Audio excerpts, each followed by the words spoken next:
You're listening to the Republic Broadcasting Network, because you can handle the truth.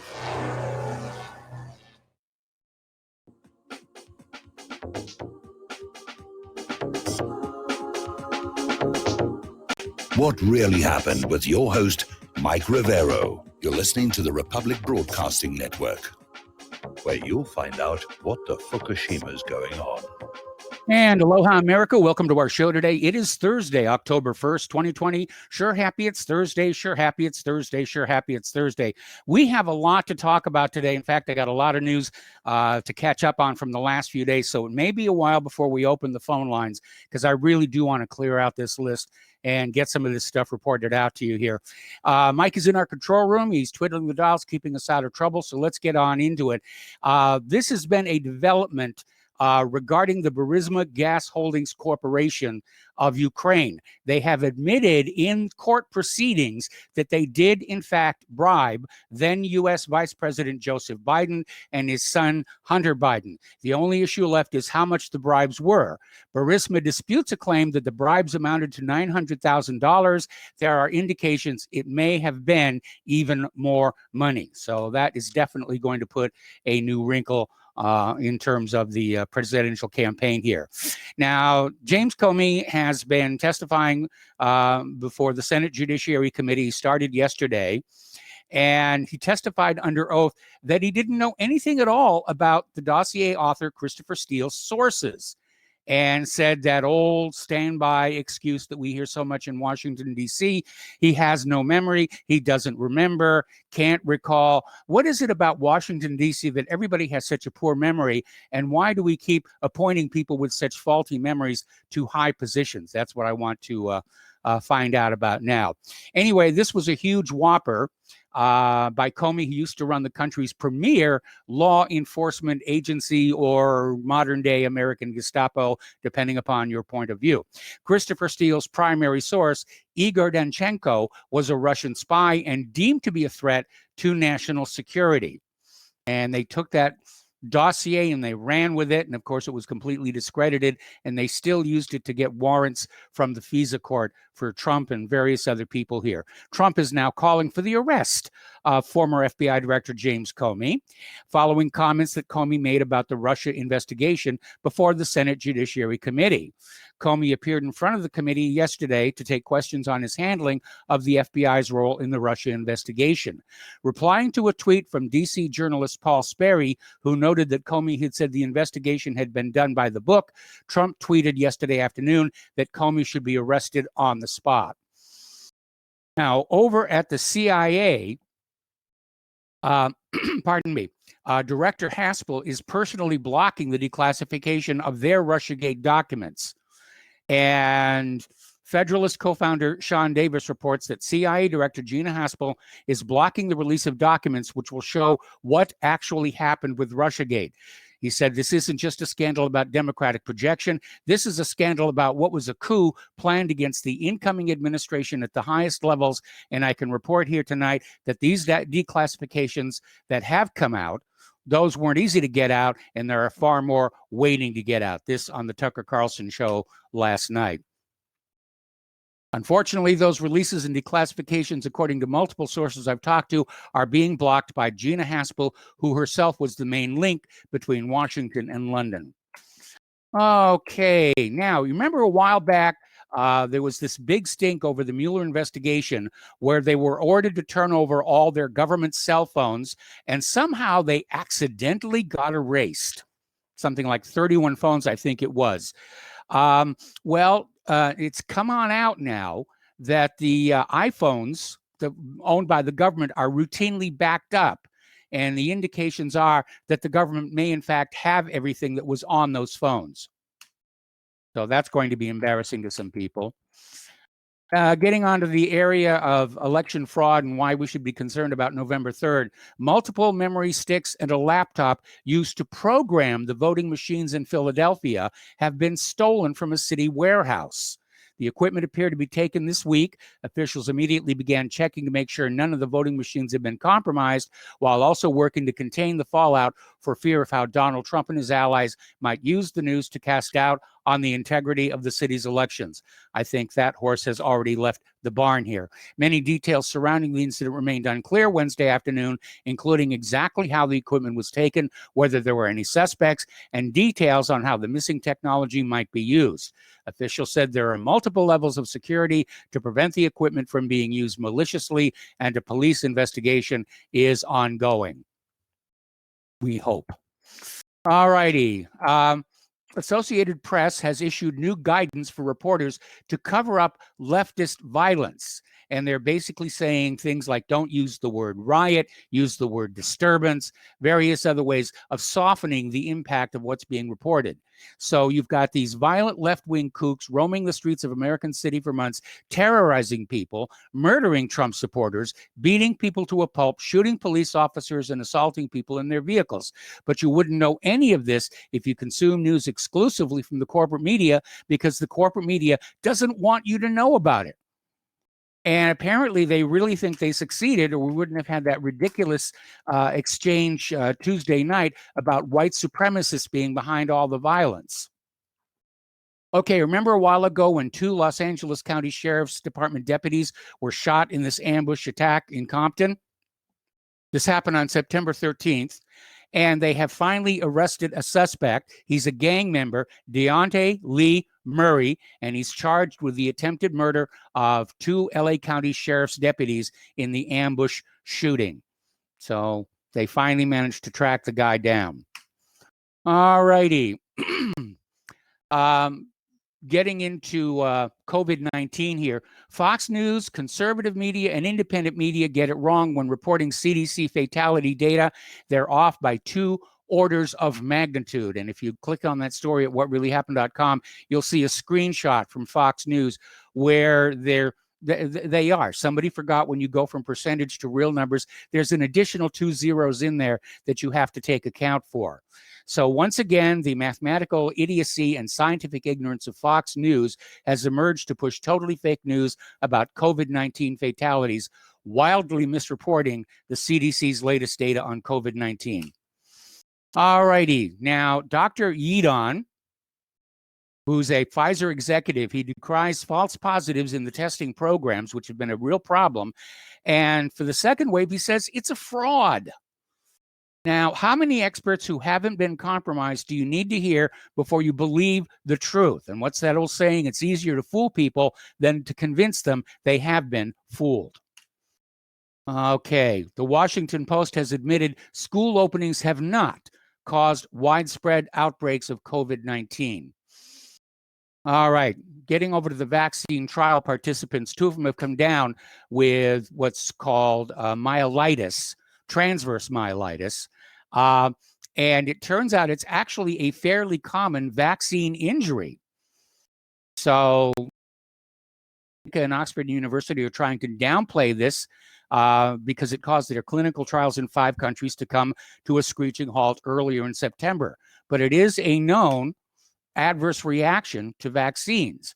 Now, the current vaccine is being developed with $1.2 billion of American taxpayer dollars and $750 million from 2 global health organizations backed by Bill Gates.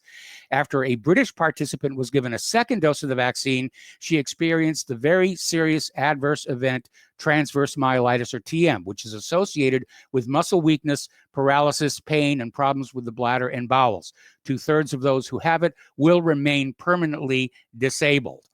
AstraZeneca also disclosed long after the fact that the September break was actually the second time they had to stop their study. All right, the COVID-19 phase 3 vaccine trial participants are reporting day-long migraines and fever. European press reports earlier indicated that the EU's pharma regulator is preparing to expedite approval of the AstraZeneca Oxford vaccine, even as FDA expands its investigation into the COVID-19 vaccine's phase 3 trials. As the World Health Organization, Bill Gates, Dr. Fauci, and the global healthcare establishment work with their allies in the press to try and convince as many people as possible to agree to take the vaccine once one is approved, more alarming reports are emerging in the mainstream press about issues with the phase 3 trials. Okay. Now, interestingly enough, over at Manchester Metropolitan University, students are being threatened with police action if they didn't remove signs complaining about the lockdown placed in the windows in their halls of residence. Now, students across the city have been placed under a new 2-week lockdown, meaning they're under de facto house arrest, cannot leave their homes, and are forced to rely on food deliveries. Some reacted to the restrictions by placing signs in their windows that said, "Help us," and Her Majesty's Prison MMU. Another sign said, "Mental health comes first. Let us out." Okay, we had a caller call in early. We're going to go ahead and take the call. Mary in Virginia, welcome to the show. What's on your mind? How are you and Claire? We're doing fine. Thank you very much. Yes, love you both. Thank Hey, you. can you give my kudos to John, Okay. your boss? Yes. And just tell him from me, Dinah Washington, what a difference a day makes, and tell him thank you from me. And I will be a regular donator. Good. The day I die. Thank you. Thank you, sir. Good night. Good night. Thank you very much. Okay, turning to the California wildfires, they're still going on. They've been going on so long, they've fallen off the news cycle. 3 dead, nearly 100,000 evacuate as 2 massive wildfires explode in Northern California. Apparently, it's hitting the wine country now. A couple of towns have been completely destroyed here. The Glass Fire has consumed more than 45,000 acres of land. The Zog Fire has burned 40,000 acres. Both are 0% contained. Some 1,500 firefighters continue to battle the wildfires that have been ravaging Napa's famous wine region. So you can count on the price of California wines to skyrocket in the near future. Some notable wineries, such as Chateau Boswell and a portion of the 13th century style winery Castello di Amorosa, have been lost to the blazes, which reached the fringes of Santa Rosa, the biggest town in Sonoma County. "It's a complete total loss," said Jim Sullivan, Castello di Amorosa's vice president of marketing and PR. Okay, now this is where we're getting a little bit weird here. There is an environmental professor out in California at Santa Clarita University, and his name is Ted Gruden. He earned his PhD in environmental science from the University of California at Berkeley, and he wrote an op-ed in the Earth Island Journal last week in which he claims white supremacy is the cause of wildfires and hurricanes. And it's the white supremacy over nature which has brought environmental calamity upon us. Well, Ted, I hate to tell you this, but there were wildfires long before people were around. White, black, tan, beige, peach, taupe, mauve, whatever color here. All right, turning to the international news and turning to the Azerbaijani-Armenian war, Turkish F-16s are now entering the game. Armenia continues to threaten to use these Iskander missiles. As of September 29th, the Azerbaijani advance in the Nagorno-Karabakh region struck the Armenian defense, and Azerbaijani forces were not able to achieve any military breakthroughs. Armenian troops withdrew from several positions in the Talash area and east of Fuzuli. So they're continuing the fights. They're rejecting the possibility of peace talks. They're rejecting pressure to hold peace talks after fighting erupted in the disputed Nagorno-Karabakh enclave. The conflict could be spreading further as both sides have accused one another of firing directly into each other's territory as of Tuesday, which is a bad thing. So Azeri President Ilham Aliyev spoke to Russian media, ruled out the possibility of any talks. Armenian Prime Minister Nikol Pashinyan told the same media outlet the negotiations were not possible while the fighting continues. Since fighting started on Sunday, dozens have been reported killed, hundreds wounded, with clashes continuing for the third day. It prompted the UN to convene for emergency talks. Observers noted this is the heaviest fighting the enclave has seen since the ceasefire was declared in 1994. Okay, now then, a while back there were accusations that Turkey was sending Syrian fighters into the fight. Turkey denied it. Well, apparently on Wednesday, The Guardian published a story that said at least 3 Syrian opposition fighters were killed in Nagorno-Karabakh, where Armenia and Azerbaijan are fighting. Multiple media outlets have cited sources in northern Syria that said a Turkish security company offered Syrian fighters around $1,000 a month to travel to Azerbaijan. The Guardian spoke with the families of Syrian fighters who were reported to have been killed. And one man, Omar Abdo, is the cousin of a slain fighter named Mohammed Sha'alan. Abdo said he was contacted by members of the Hamza division on Tuesday who told him of his cousin's death. Okay, Armenia has published photos of wreckage it says is a Sukhoi 25 warplane shot down by a Turkish F-16 jet. So this is getting really serious, a lot of heavy equipment involved. Okay. So Armenia posted these pictures on an online government platform Wednesday of the wreckage of a plane it said was a Sukhoi 25. Turkey and Azerbaijan have denied Yerevan's claim that a Turkish F-16 fighter shot down the Armenian plane, killing the pilot. On Wednesday, Armenia's defense ministry named the pilot as Major Valery Danilin. Okay. The Armenian Defense Ministry says the Karabakh forces downed 3 Azerbaijan planes today. Tensions between Armenia and Azerbaijan have escalated since Sunday, with the sides accusing each other of being responsible for the aggression along the line of contact in Nagorno-Karabakh. The armed forces of the unrecognized Republic of Nagorno-Karabakh have downed 2 Azerbaijani planes and a helicopter, according to the Armenian Defense Ministry, thereby reporting overall 3 planes allegedly downed in the area since Thursday morning. Now, Turkey is denying the allegations that it shot down the Sukhoi 25. And Armenian officials said that the Sukhoi 25 from its Air Force was shot down by a Turkish F-16 that took off from Azerbaijan. If true, it's a serious escalation by Turkey, which has pledged support for Azerbaijan in the conflict. Azerbaijan is saying that 12 Azeri civilians have killed, 35 wounded by Armenian fire. This is a very, very serious situation that's going on over there. And it's one of 4 flashpoints from which World War III could actually erupt. Because if Turkey is coming in on one side, Russia's going to come in on the other side. Turkey invokes NATO, and then everybody gets to play out there in the desert. All right. Tehran, meanwhile, is rejecting media allegations that it is transferring arms to Armenia via Iran. It's dismissing the reports as lies by some media outlets and says the movement of trucks and transit of conventional civilian goods between the Islamic Republic of Iran and neighboring countries is going on as usual.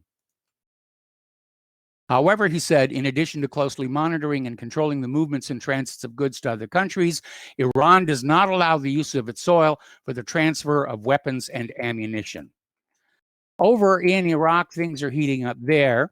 We mentioned before that the U.S. State Department is livid over repeat rocket and mortar attacks on both the U.S. Embassy compound in Baghdad and the high secure green zone in which the American compound is located.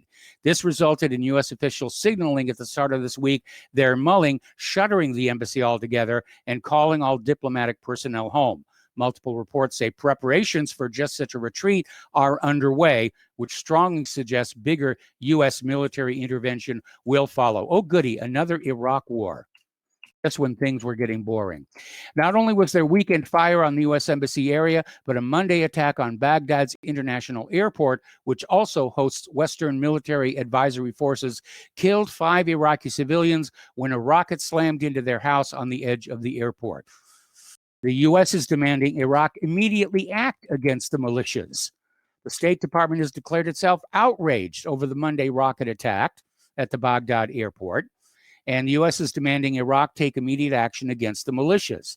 U.S. officials say they consider the militias a danger and expect Iraq to fight them, even though in practice these militias are part of Iraq's own security forces.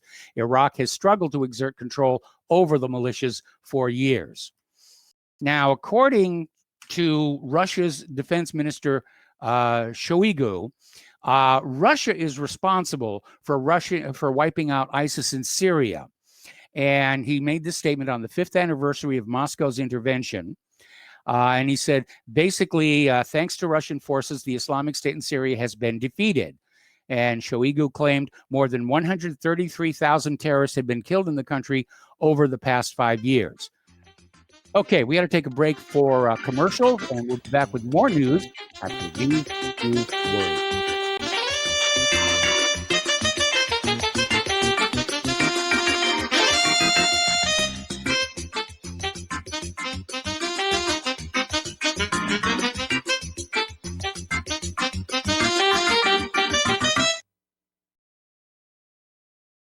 Ladies and gentlemen, J.R. Moore here. We have a special promotion going on at Republic Broadcasting. This is a fundraiser for Republic Broadcasting involving the Energy Cleaner. Mail me a postcard. My address is at my website at thelibertyman.com. We pick a postcard every other Thursday. When your postcard is drawn out, you get to buy an Energy Cleaner for $215 instead of $285, $70 discount. $200 goes to Republic Broadcasting. You also get a 10% discount on my mattress pads. So get those postcards in, put your name, your telephone number, your email address on there, and when your postcard is drawn, you get to get an Energy Cleaner for $215 instead of $285. Mattress pads, 10% off. Help us out at Republic Broadcasting and help yourself to get an Energy Cleaner at a deep discount. It's a win-win situation for everybody. We hope you can get these postcards in soon. Thank you very much. Folks, we're living in a world the likes of which we've never perceived any clearer than we do now. The plan for global governance has been in the works for generations and would have likely been achieved by now, but for the fact that the globalists left open their Achilles heel. With all their tools, Federal Reserve System, fiat currency, no child left behind, and then Common Core education introduced to our schools to dumb us down, vaccines, pharmaceuticals to lobotomize us, GMO foods, insertion of compromised or bought and paid for politicians, judges, mainstream media propaganda, all pieced together like a puzzle designed to ultimately bring the world under submission. But with all their strategy, they forgot one thing: knowledge. And knowledge is power. With knowledge, their bombardment is nullified. Folks, with that, as brilliant and knowledgeable as you've become, among the wisest audience of any radio audience in the world, and you are, I want you to take a moment to reflect and ask yourself, how much of that knowledge did I obtain from Republic Broadcasting Network? How high has my consciousness been raised since I've been a listener? How fast am I now able to discriminate truth from fake news by being a Republic Broadcasting listener? How clear am I now able to see the world since I've been listening to RBN? Ask yourselves those questions, folks. Then ask yourself, what is that knowledge worth to me? Like my morning coffee, how would I survive without it? A voice of truth in a sea of lies. Do we not all need to make sure it survives? Like public broadcasting, we are now finding we can only survive with listener support. Censorship, advertisers being attacked, truth itself being attacked. It's the only way through this. We at Republic Broadcasting humbly ask you to become a supporter. Look at your budget and make a determination of what Republic Broadcasting is worth to you and what you can afford on a monthly basis. Go to republicbroadcasting.org and pledge 20, 30, 40, 50, if possible, 100 a month or more if it's affordable. Click the donate button and become a regular monthly donor. Assure both us and yourself that Republic Broadcasting truth will continue to flow like that morning coffee. The network thanks you. What this country is coming to, I sure would like to know. If they don't do something by and by, the rich will live and the poor will die. Doggone, the panic is on. Can't get no way, can't draw no pay. Unemployment getting worse. Welcome back to our show here, and a friendly reminder, a perpetual reminder, that Republic Broadcasting Network is in a perpetual fundraiser, and we really need your help to keep doing what we're doing. We don't have any large corporations or conservative billionaires pouring all kinds of money over us. Nobody in independent media is getting rich doing any of this. And we really do need your help. The only way we're going to stop the big money influence over our country is for the small money to unite together in the cause of restoring our republic. So with that in mind, a reminder that the postal address where you can send a check, money order, or if you prefer anonymity cash, is Republic Broadcasting Network, 2251 Double Creek Drive, number 302, Round Rock, Texas 78664. The phone number where you can make a credit or debit card donation is 800-724-2719, extension 3. And remember, there's no such thing as too small a donation. Okay, well, apparently we have a lot of people who didn't hear at the top of the show that I wanted to hold off on the phone calls to get some more news done. But the lines are loading up here. So let's go to Leela in Canada. Boy, it's been a long time since we heard from you. What's on your mind? Actually, I haven't been able to listen to your show today, Mike, but I was listening to yesterday's recording, and there was a guy on complaining about the fact that American weapons were being used to help the Azerbaijanis? Yeah. Yeah, well, the Azerbaijanis are Muslim, and he was raising this issue of Muslim versus Christian. Well, Yes. I don't know. Has anybody identified the instigation for this recent battle? I mean, it just seemed to come out of nowhere. Has anyone? Well, it was a breakdown in the 1994 ceasefire. I mean, Armenia and Azerbaijan have been, arguing over this Nagorno area for a long time. Nagorno itself sees itself as an independent republic, but is as yet unrecognized by the other governments on planet Earth. Well, isn't Nagorno also largely Armenian anyway? And isn't it within the under the control of the Armenians? But this is not really a Muslim Christian issue. It's more a matter of the benefit to Israel. I mean, like with any crime, you always have to ask when you look at the cause or the suspect, who benefits by this? Yes. Now, in the past, when I used to call in, I used to insist that when against Arab violence was occurring, there was always Mizrahi Israelis sent out by the Mossad as instigators. There was no doubt in my mind, since the Rothschilds were in Baku, Azerbaijan, that is where they made their wealth in the oil, along with the Nobel brothers, who of the Nobel laureates. They were all working together, extracting. Well, I didn't have to work very hard. You could pick the oil out of off the ground in Baku, Azerbaijan. So the Azerbaijanis have always been very friendly with Israel because the Rothschilds made their wealth there, and the Rothschilds Israel is the headquarters for the Rothschild financial empire and all their corporate alliances. So let's look at who benefits from this. Now, Armenia, throughout history, if you look at ancient history, has always been beat up by one empire after another. Yes. So it's unfair. I mean, there were a lot of Armenians amongst the Christian Palestinians, Armenian Orthodox. I think the majority of Armenians are Orthodox of the Eastern Rite, so they would they're not Catholics. So there's a lot of there's not very much sympathy for the Eastern Orthodox Church or the Antiochian Church or whatever. But the same guy also seems to forget that Bill Clinton was in charge when U.S. weapons were used to bomb the Christians of Serbia in order to assist Kosovo. Yes. Yeah, let's keep and again, what was the purpose? I still maintain the reason that Yugoslavia was broken up was so that they could enable the migrants from Africa and the Middle East who were being pushed out like herded cattle, rampaging through Europe in order to get out of the Middle East, to clear the Middle East in order to make it easier and to create chaos and factions, not only within the Middle East, but to create chaos and factions that would fight one another within the Western world. Because now COVID, let's face it, is part of the globalization plan. We have now, in the U.S., it's enshrined in the Constitution, the freedom of assembly. Well, now they've used coronavirus as an excuse to withdraw the right to freedom of assembly. Everybody is imprisoned in their homes. It's no coincidence they're using the term lockdown because we're all like naughty, bad prisoners. And we're all, being imprisoned in home. And they even want to track us on our cell phones. It's almost, we might as well have an ankle, a bracelet around our ankle so they could track where we go. And they're doing that down in Australia. Yeah, I'm not surprised. But the next step is going to be, what are they going to be putting in the vaccine? I mean, there's nanotechnology. They could actually put anything in the vaccines that apparently they're going to make mandatory in some states. Leila, stay on the line. I'm going to put you on hold. We got to take another break for commercials, and we'll be right back with more phone calls.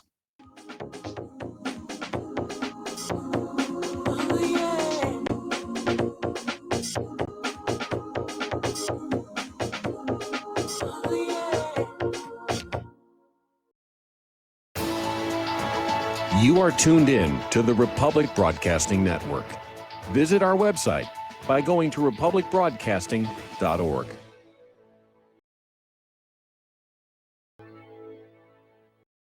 What would you say if I told you we have a new tool that will increase production and lower maintenance costs for your meat processing company? And it would pay for itself in just 6 weeks. When pigs fly. The new Ease Off Model Easy 4 replaces old spring-style carcass droppers and is faster, safer, and more reliable. The Ease Off lowers or lifts 1,000 pounds to or from your rail automatically using our remote control. Sounds expensive. Can I afford it? Can you afford not to try the Ease Off? It installs fast with just 3 bolts in place of your current dropper. The effortless operation will reduce fatigue and injuries, speed up your line, eliminate downtime, and increase profit. How can I order my Ease Off? Go to easeoff.com, EAZEOFF.com, and hurry because we are offering $200 off on the new Easy 4 for a limited time. Easeoff.com. We make pigs fly. Cows too. Ease Off LLC, Summersville, Missouri, 417-932-6419.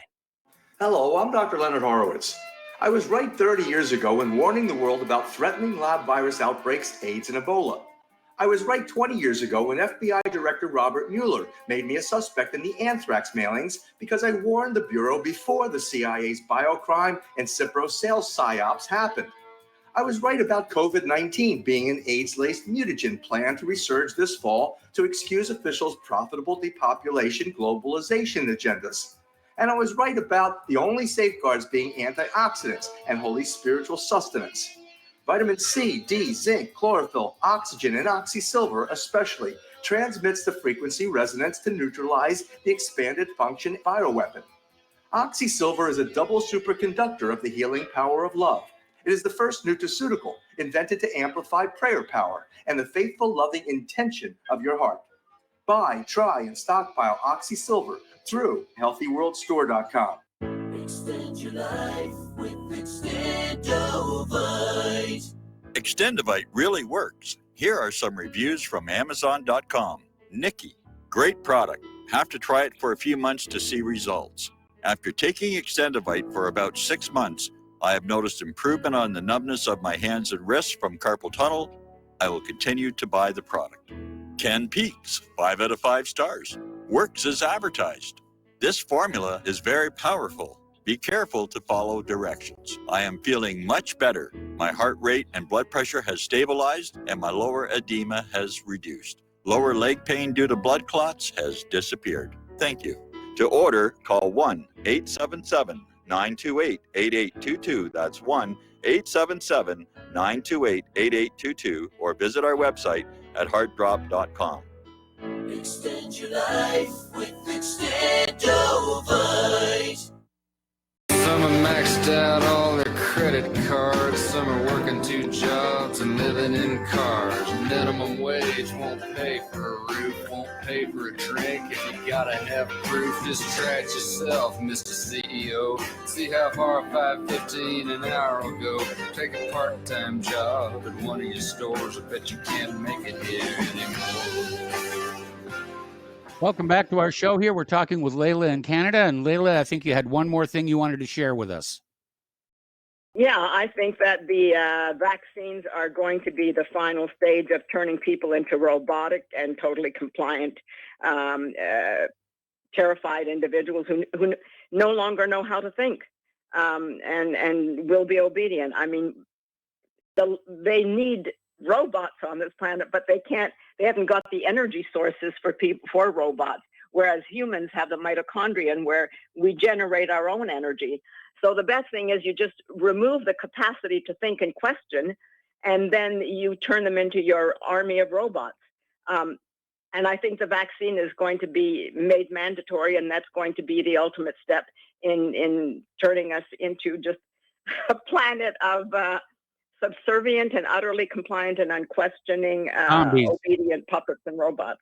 Yep. That's my guess. That would be my projection of what the plan is. Anyway, take care, Mike. It's been months since I've been able to listen to your show, and it's good to see you're back out there. Yes. Still out there, I should say. Still out Take here. care.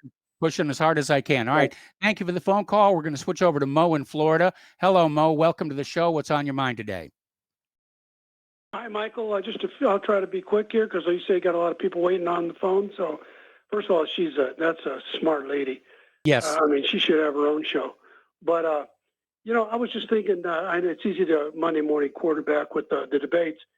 But do you remember the situation with MacArthur and the crossing the parallel with Truman, and he called him back? Yes. I was just thinking, last night, and when I thought was just extremely rude and disgusting, no matter what you think of Trump, that, Biden told him to shut up. If Trump would have just stopped and said, listen, Mr. Biden, or Vice President Biden, whatever you want to call him, I don't care what you think of Donald Trump, but don't you ever tell the President of the United States to shut up again. That would have just ended the show right there. He had a perfect opportunity. You know what I'm saying?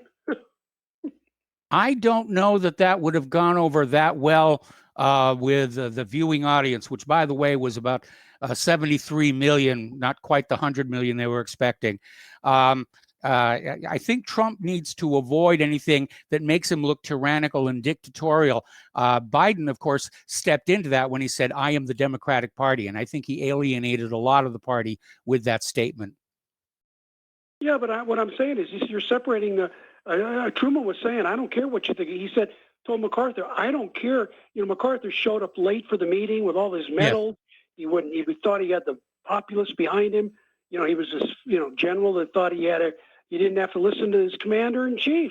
And he called him in his office and he says, listen, he was 15 minutes late or whatever. And he said, listen, I don't care what you think of Harry S. Truman, but don't you ever keep your commander in chief waiting again. And yes. And then he fired him. Then he fired. His own words were after that, he kissed my ass. I mean, Trump's saying, hey, listen, I don't care what you can think what you want about Donald Trump, but don't you ever tell the President of the United States to shut up. I mean, that would have just, that wouldn't have been. Yeah. The more I think about it, the more I think you're right. Yeah. And one other thing real quick, Mike, I noticed Mnuchin was wearing one of the face masks with the Star of David on it. So what do you think of that, Layla? Yeah. It just makes me kind of sick, because not the flag, Star of David on his mask, golden star. So whatever you think about Israel, I mean, I thought it was America first. You know what I'm saying? Mm-hmm. So anyways, Mike, you said you were in a hurry and I got a lot of calls, so I'll let you go and thank you for taking my call. Well, thank you very much for the call. We're going to switch over to David in Boston. Hello, David. Welcome to the show. What's on your mind today? Oh, yeah. Aloha, Michael. Can you hear me okay, Michael, or should I take my phone off speaker? I think you probably ought to take it off speaker so that people can understand you more clearly. Okay. Yeah, then I have a little trouble hearing you, but I'll take it off speaker here. Okay. Yeah, Michael, I, too, was very, very much impressed with Layla. Boy, what a great caller. But, what she said explained something to me. Are you familiar with John Batchelor? He has the John Batchelor talk show. He has a lot of guests. And are you familiar with John Batchelor? I've heard the name. I'm not really that familiar with him. Oh yeah, back here in Boston on WRKO. He comes on every weekday night. Yeah, from like 10 to 1 in the morning and everything. It's a long show, and but anyways, he's a rabid Zionist, I guess he's out of New York City, John Batchelor, and he has a real popular show. And I guess he's a rabid Zionist, but he's been kissing up to the Azerbaijanis. He's connected with all the leadership, the leaders of Azerbaijan. Not too long ago, he was over there broadcasting his show from Azerbaijan. So, anyways, Layla was saying that. The Israelis and Azerbaijan have this thing going on, kind of like alliance. That seems to support it, yes. Yeah. Now, I guess right after I hung up with you yesterday, I looked in my smartphone and I found Bob Schieffer, is who I was trying to think of. Yeah, and Mike said emailed that in. Huh? A lot of people emailed that in, but I didn't get to it on yesterday's show. But yeah, it was Bob Schieffer. Yeah, he was such a great guy. He was just so even-tempered. He always had a pleasant look on his face, not like a sourpuss like that Chris Wallace. And I was looking. He's got all these. He's one thing. He's a legend in some organization, and what do they call him? Anyways, he's got all these awards, all these awards and everything, from these journalistic. I can't think of the words right now, but just all these honors and everything as a journalist. But he was so good, Bob. He was such a likable guy, and where's Bob Schieffer when we need him? But you know that Mike Wallace, that sourpuss. Why didn't that? I don't even like call. Huh? You mean Chris Wallace? I mean, yeah, Chris Wallace, Mike Wallace's son there, Chris Wallace and everything. I don't even want to call him we don't know whether these people are Jews or not. They say they're Jews, but one thing we do know is they're Judeo-anti-Christians. But why isn't that Judeo-anti-Christian? Why didn't he ask Trump if Trump will disavow and renounce the Jewish supremacists? Huh? Yes. I'd like to hear Trump renounce the Jewish supremacists. No, Mike? Well, because, Chris is very much against Donald Trump, and he wanted to try and trap him with the white supremacy argument, which Trump tried to evade as best as he could. And the media is out there saying he refuses to denounce white supremacist violence, which is not exactly what he said. They're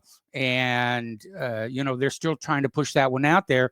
And again, the Democratic strategy for November is to create as much racial tension as they can, and in order to harvest the black vote for the Democrats. Yeah. Well, I've said, like on Fallon's show on Saturday morning and everything, I point out, this is what I really believe, Mike, that only white people can destroy the white race. Only white people can destroy white America in the final analysis. And this so-called law enforcement, sometimes I refer to them as pigs, but I know you have a nice show, and I don't want to detract from your show by necessarily using that kind of language. But these race trade law enforcement, they're always on the side of our enemies, and they're also training all of our enemies. Up here in Boston now, I lived in Roxbury in the black section of Boston for about 5 years, up until about 5 years ago. And somebody should have me on as a guest. Somebody should really hear my story. But anyways, these I have to call the police all the time, every day. I have to call the police. This went on, and but these white police now in these cities like Boston and New York and Philly and everything, what they're doing, they've trained so many non-white cops that 2 or 3 or 4 cops show up, and there'll be one white cop, and then there'll be an Asian or a black and a Hispanic and everything. And these white cops, now that these white cops have trained all our maybe potential enemies of white people, these white cops are bending over backwards in front of their Chinese colleagues and their black colleagues and their Hispanic colleagues to prove to them that they're not showing white privilege. Half the time they're actually arresting the white victims of black on white crime and everything. I saw people getting what do they used to call that? That where they come up behind and punch somebody in the temple, a knockout game.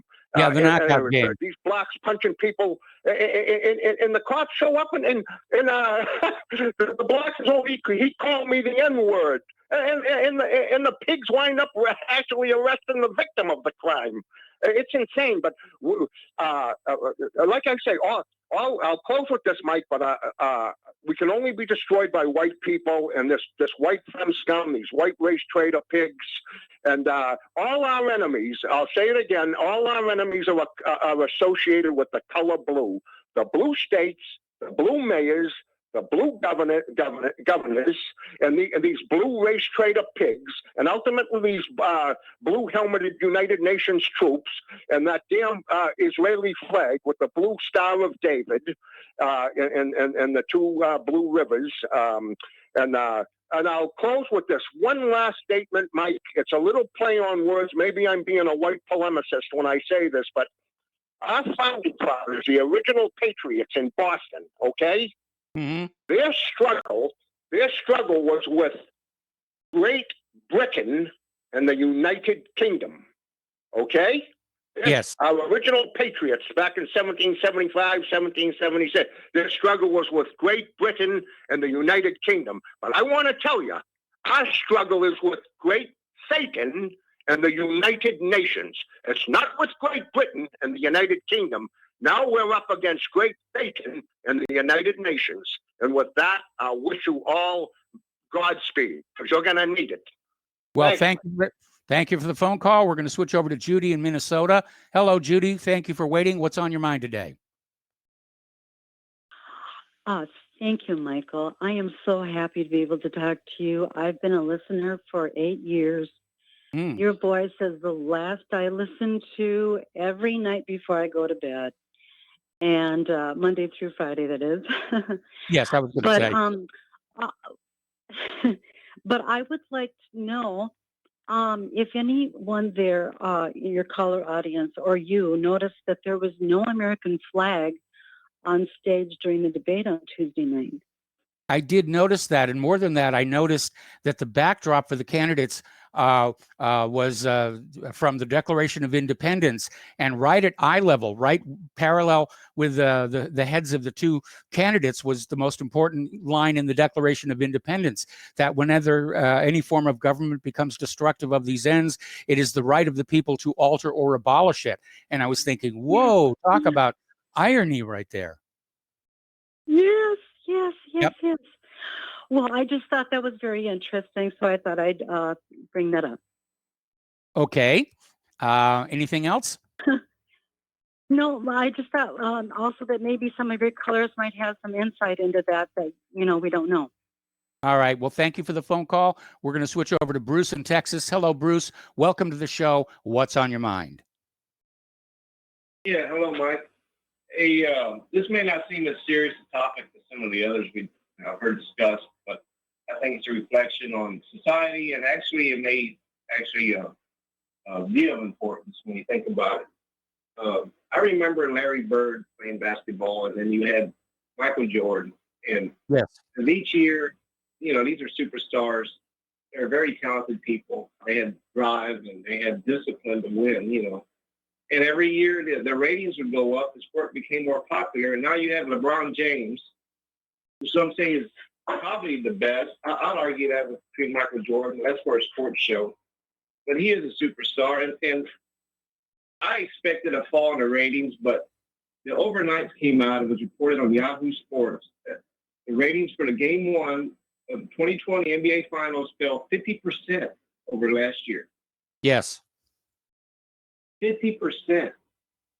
I hope they learn a lesson here. I mean, maybe they have enough corporate backing to where they just move their money around because they got a social program that they want to push, and ratings doesn't mean a whole lot to them. But I hope that's not the case, because if you alienate half the country, your ratings are gonna fall 50%. I think that's exactly what happened.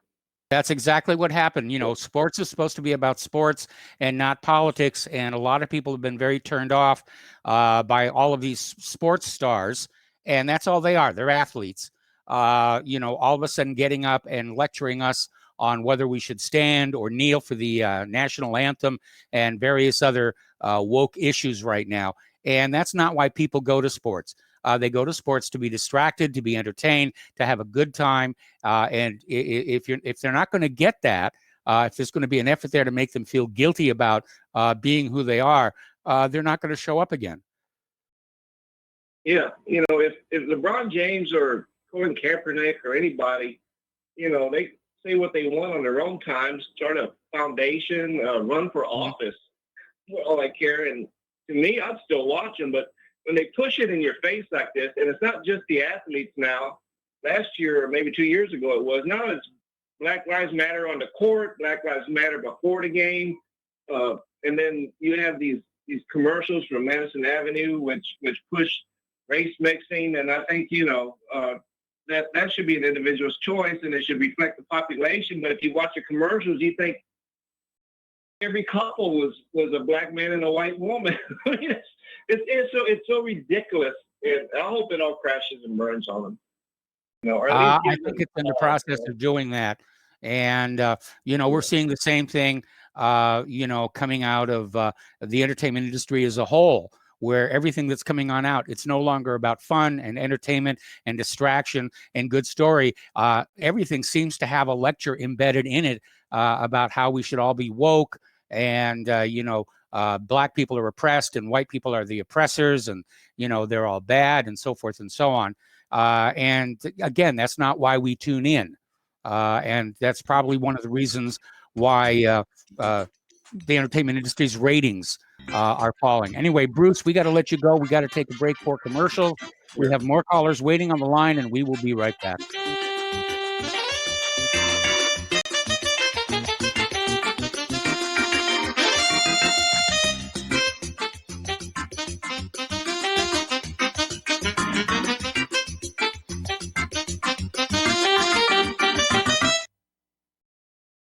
Homeowners, are you in foreclosure, expecting to be served with a foreclosure lawsuit, or suspect your lender has coerced you into an illegal mortgage transaction? A huge number of mortgages made in the last 10 years have legal issues and are possibly defective. State laws and the U.S. Supreme Court have upheld that defective mortgage documents are grounds for foreclosure defense and for counterclaims in favor of the homeowner. If your mortgage has been sold or assigned since closing the loan, it may be defective and you may be paying the wrong party, and the lender may not have standing or the right to foreclose or collect payments under the law. If you would like to know if your mortgage is legal or not, or know if you are paying the right party, we can help. Our initial consultations are free of charge. We are not attorneys. We are legal researchers and work closely with experienced lawyers who know how to help you find the evidence to help you keep your home. Call toll free 1-855-2-KEEP-IT. That's 1-855-2-KEEP-IT today. Hey gang, Patrick Slattery here with an important message that is pertinent to anyone who shops for groceries, eats food, or just has an inquisitive mind like myself.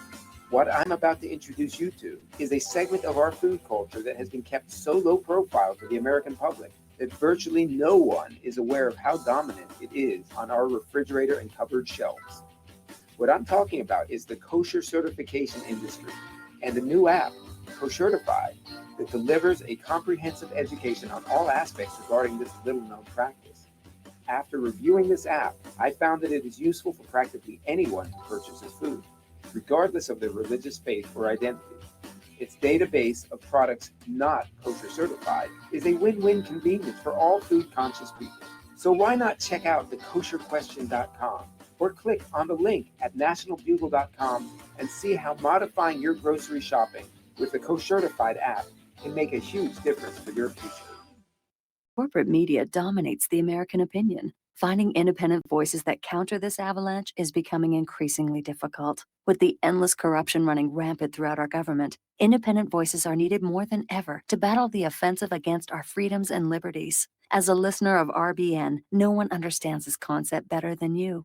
Now it's up to you to do your part. The time has come for you to take action and begin broadcasting the truth to hundreds or thousands of people every month. Sound impossible? Quite the contrary. With pointed slogans from LibertyStickers.com, you can reach countless sleeping Americans unaware that they live in a real-life wonderland. LibertyStickers.com has a huge inventory of political bumper stickers and messages that reflect the truth about our government, our politicians, and the future of America. With so many in stock, there's one perfect for you. Visit us today at LibertyStickers.com. Again, that's LibertyStickers.com.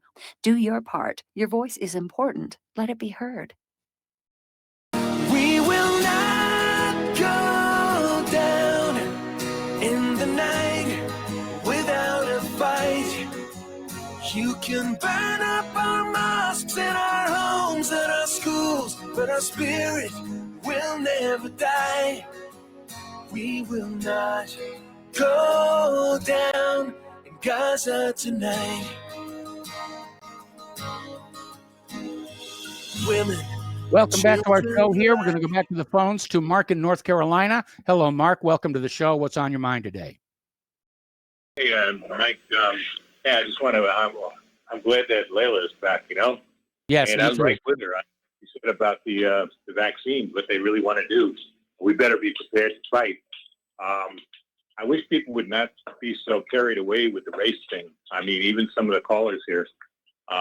This is just a distraction. Okay. Divide and conquer. The real problem is these billionaire controllers who want to rule the world, and basically, like Layla said, make us into robots. And I just want to say a little about the Azerbaijan Armenia thing. It's funny she mentioned Israel being interested in it. What you really got there is basically the Khazarian War. Yes. Because Armenia, Azerbaijan, Georgia, and part of Turkey pretty much made up what was it called? Khazar, the country of Khazar. Khazaria. Actually, Khazaria. Yeah.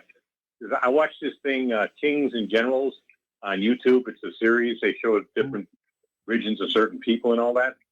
And, Khazarians are actually Turkic people who came from Siberia originally. And evidently, they were like a buffer between Islam and Christianity for a while. Yes. They kept the Islamic invasion from going into Europe from the south, from the east, southeast. And a lot of them did convert to Judaism, but as the empire started to They were ordered to. They were ordered to. The king of Khazaria, the king of Khazaria, in order to prevent Christian missionaries and Muslim missionaries from trying to convert his country, he made Judaism the official religion of Khazaria, imported a bunch of rabbis and said, "You are all Jewish now." That's right. You saw that. You saw the same thing then, right? Kings and Generals. No, I read a book a while back on the same subject. Okay. Because basically, that's what I said, Kings and Generals. And he actually said that a lot of the powers that be of both the Muslims and the Christians actually wanted them to be Jews because I guess it was kind of a buffer. But as it split up, they could trade. They could trade. The Christians wouldn't trade with the Muslims, but they would trade with the Jews. The Muslims would trade with the Jews. I mean, that's where Khazaria and their Jews learned how to be merchants and how to make a profit. They were sitting, in an absolutely perfect economic location. Yeah, well, the actual original Jews, though, they really pretty much did stuff like that in the Middle East, like along trade routes and stuff like that, didn't they? Like, because pretty much that's what the Mediterranean is, a big trade route. Yes. Before Aryans even became Jews. But the thing is, a lot of these people now have split up, and become Muslims and Christians, and they got all kinds of feuds going now. Okay, and that's what, under the Soviet Union, it was controlled. But I can understand Russia not wanting them under their control anyway. So, because look at all the problems. Okay, Mark, I got to put you on hold. Don't hang up. I got to put you on hold. We're going to take a break for station identification. We'll be back with hour number 2 after these few words.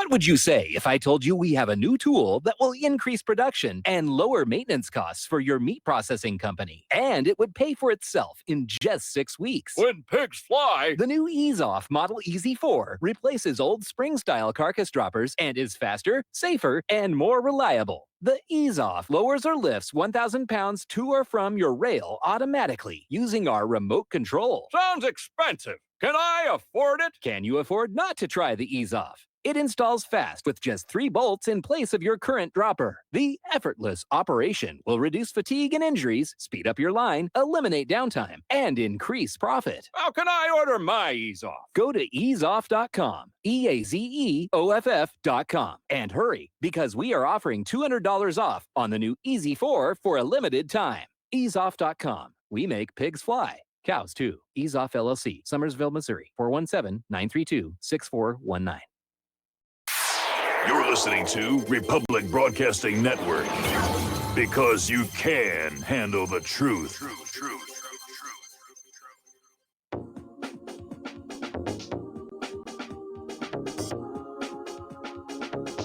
What really happened with your host, Mike Rivero, the history the government hopes you never learn. Here is your host, Michael Rivero.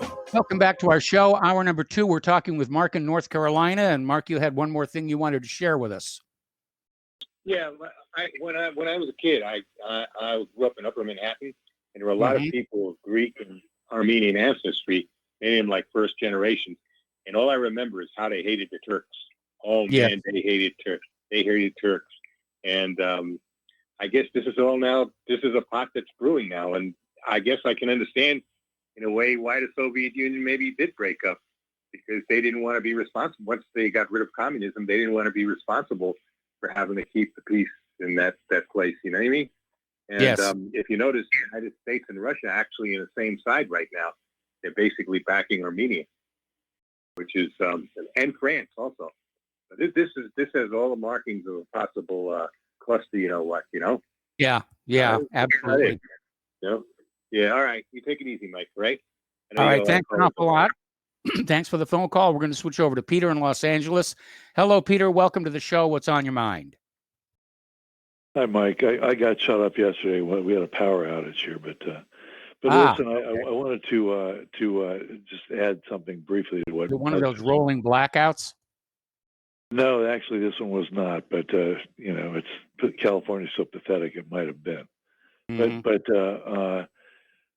Mark was talking about the Azerbaijan and Armenia, and it's interesting. The Armenians, several years back, you may recall, the 1915 horrible Holocaust, where there's several million Armenians died at the hands of the Turks, and during the First World War, and they've been trying to basically get this designated as a genocide, Holocaust, if you will.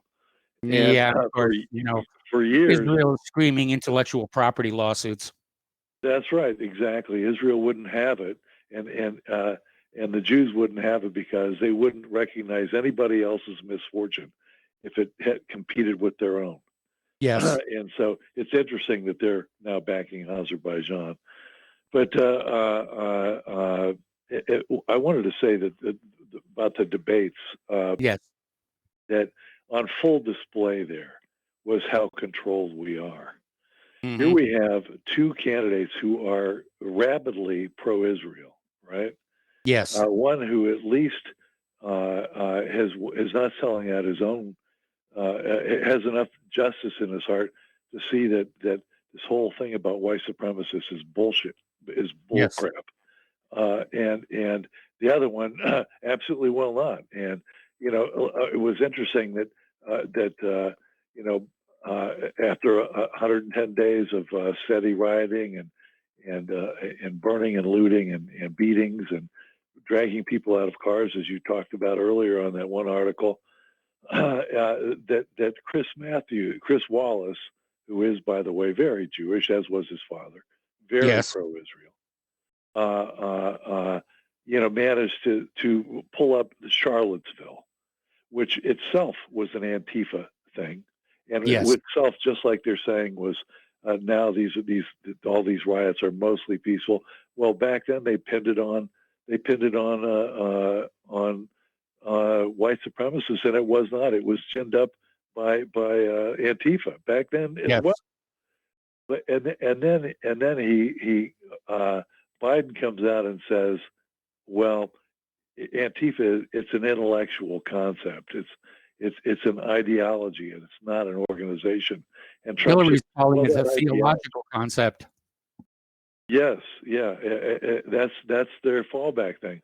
When, of course, we have the people distributing the weapons and preloading the bricks and transporting the people from one site to another. And Yes.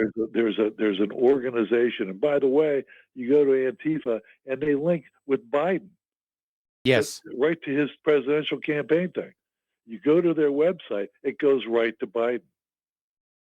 And so it's what they are is a democratically backed and deep state backed terrorist group. Yes. Antifa is. And obviously, the white supremacy thing is just another way. Of course, they're controlled. Look who their donors are. Yes. Look who their leaders are. They're all Jews. And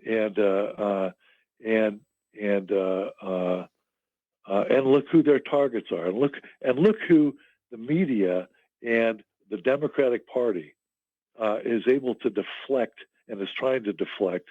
I think unsuccessfully. I'm thinking this time on white people who have had nothing to do with these riots, other than the fact that there's some communists there, right? That are doing it. But all this is Zionist Jewish control, from the media and the moderator, from the Democratic Party and their leadership, to our own guy who only is just 1 degree less than Biden. Yes. And the whole message, and it's all. The only difference is that Trump refused to say that white supremacists are behind it. But it's obvious to everybody.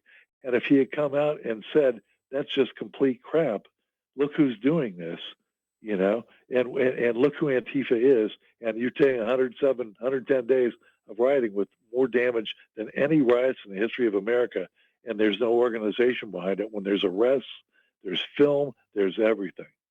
Yes. He would have gained a lot of votes had he said that. I'm hoping it's obvious to everybody out there anyways, but we're totally controlled. I mean, it's again, they well, not around here. Yeah, but they control. But we won't make it, Mike. You and I, and in this form of communication, it won't make it if Biden wins. They simply won't.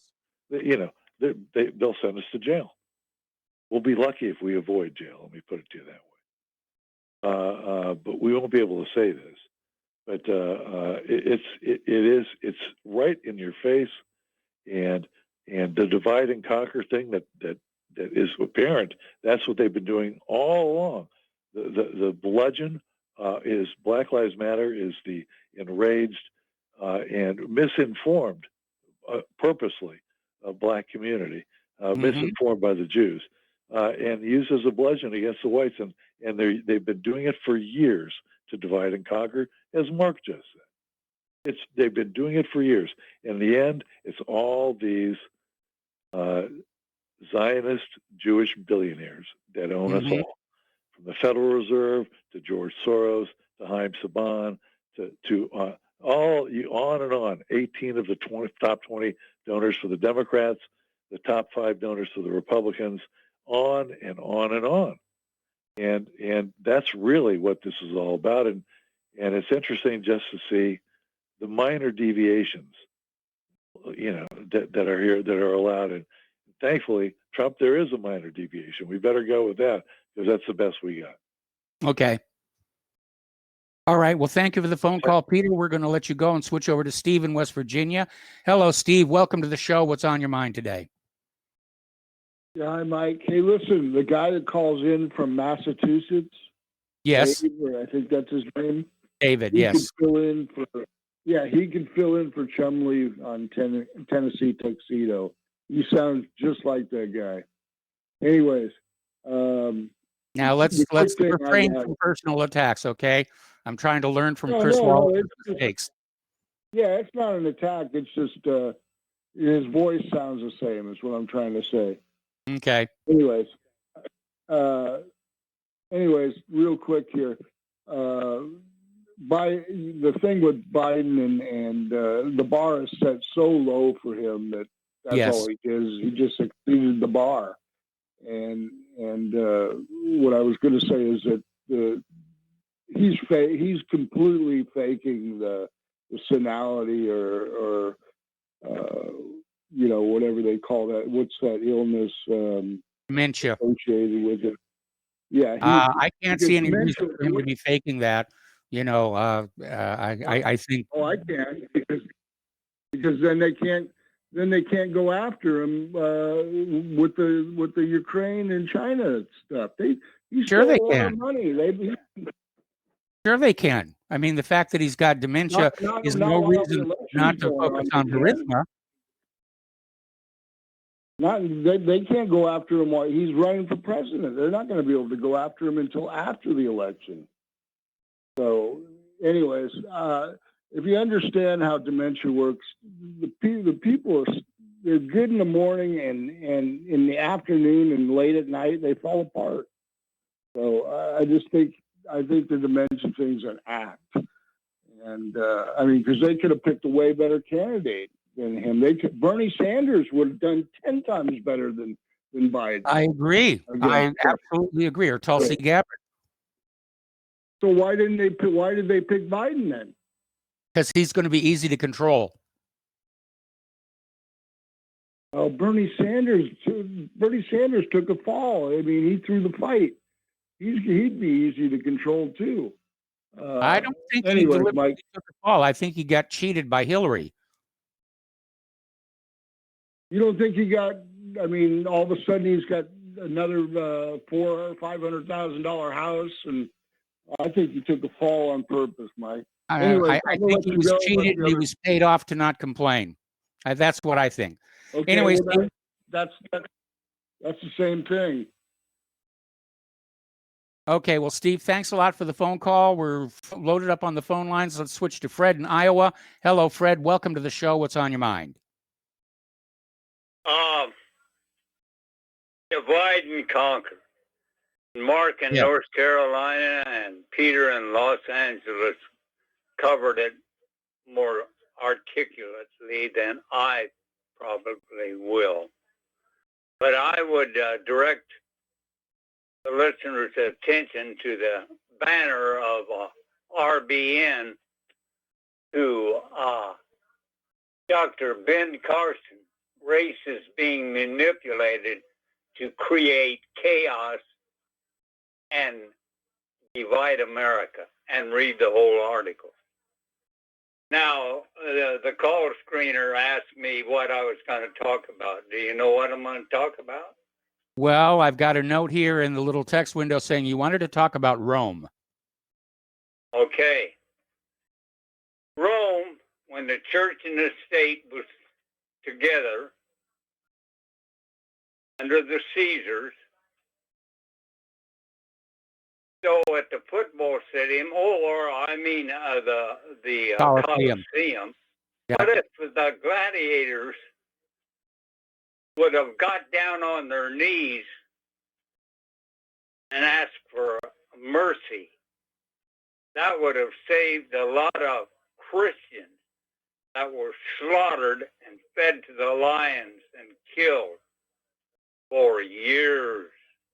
What if they got down you're on talking their about when Nero was doing, when Rome burned down, Nero blamed the Christians for it, and it created a political climate where even if the Christians had begged for mercy, it wasn't going to be forthcoming. So it was rather pointless for them to do so. Yeah, and what I'm suggesting is, what if the gladiators at the football field, the baseball field, the basketball field, had got down on their knees and asked for mercy for the Christians? It would be possibly quite a change. Okay. The Antifa. Mark in North Carolina and Peter in Los Angeles described it very well. Well, stop this stupid crap, this ignorance of going on and raving about Black Lives Matter. You know, it's set up by the second beast of Revelation, which happens to be a government we're very familiar with, and do something. Am I for violence? For God's sake, no. Am I for dismantling the police? My God, no. But get rid of any corrupt person that takes lives unjustly, if there is a just way to take lives. And I'll leave that to Christ. Okay. But atheists probably won't understand this because it's all foolishness to them. But people Well, get not killed. exactly, because there is a great deal of history. If you can sort through some of the dogma, there's some actual history in there that's definitely worth studying. Anyway, Fred, we're going to let you go here and switch over to Joe in Wyoming. Hello, Joe. Welcome to the show. What's on your mind today? Hey, Mike, can you hear me? I can hear you over the background noise. You're on the air. What's on your mind? Sorry, I'm driving a truck heading down the road here. Okay. Just had a couple things I wanted to chime in here that I've been wanting to get off my chest. And number one is I see a lot of good and bad coming from all of this. From the COVID stuff, from the rioting, from everything.